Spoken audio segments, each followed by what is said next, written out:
Hi అండి, అందరికీ welcome to my channel. ఈరోజు అయితే వేణుగోపాలస్వామి వారిచాల వేణుగోపాలస్వామి టెంపుల్కి వెళ్తున్నాము. ఇది ఎక్కడంటే నార్కెట్పల్లి అనమాట.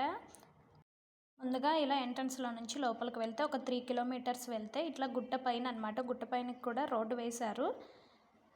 ఇలా వెళ్తే స్టెప్స్ కూడా ఉంటాయి అన్నమాట. కొంచెం పైకి వెళ్తే శివాలయం ఉంటుంది. ముందుగా మేము ఈ స్వామివారి దగ్గరకు వచ్చి కొబ్బరికాయ కొట్టేసుకొని దర్శనానికి అయితే వెళ్ళాము.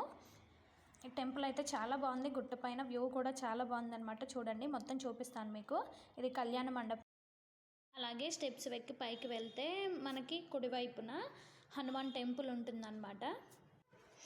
శ్రీ వేణుగోపాల స్వామి వారిజాల వేణుగోపాల స్వామి టెంపుల్ అన్నమాట. ఇది ఇక్కడ తోరణం పునర్దర్శన ప్రాప్తిరస్తు అని రాసింది చూడండి. ఇట్లా లోపలికి వెళ్ళిపోయిన తర్వాత దర్శనానికి అయితే వెళ్ళాము. అర్చన టికెట్ 20 రూపీస్ అనమాట. తీసుకొని అర్చన చేయించుకున్నాము. పించాలతోటి కొండపైన వెలిసాడనమాట. పైన మీరు చూస్తే పైన నెమలి పించాలు ఉన్నాయి, చూడొచ్చు.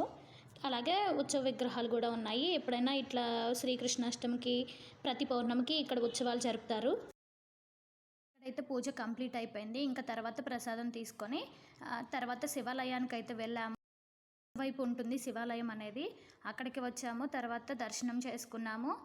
బుడ్డది హుండీలో అయితే డబ్బులు వేసేసింది. ఆ స్వామివారికి చెందుతాయి కదా హుండీలో వేసిన డబ్బులు. అట్లా తర్వాత చూడండి, శివలింగం చాలా కళ్ళకి విందుగా ఉందన్నమాట చూడడానికి. అంత బాగుంది టెంపుల్ అయితే. ఈ టెంపుల్కి ఎడం వైపు అయితే పెద్ద హనుమాన్ విగ్రహం ఒకటి ఉంది. అలాగే పుట్ట కూడా ఉంది, నాగదేవత పుట్ట.